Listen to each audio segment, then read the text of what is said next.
Hello বন্ধুরা, আপনারা কেমন আছেন? চলুন আজ একটা বৃষ্টির সময় একটা বৃষ্টির ড্রয়িং করা যাক।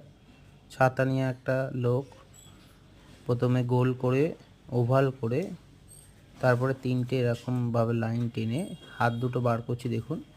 তারপরে একটু আইডিয়া করে বডিটার জন্য দুটো দাগ টেনে নিচটা মিশিয়ে দিচ্ছি। তারপরে পাশ দিয়ে সেম লাইন টেনে প্যান্টটা করতে হবে এরমভাবে। দেখুন আপনাদের কাছে সহজভাবে দেখানোর চেষ্টা করেছি। এবার পা দুটো পায়ের ফোল্ডটা করে দিলাম। ফোল্ড হয়ে যাওয়ার পর পাটা কেটে দিলাম। পা দুটো হয়ে যাওয়ার পর জল জমে গেছে, সেই জলটা দেখালাম, জলের মধ্যে হাঁটছে। তারপরে হাতা দুটো করলাম।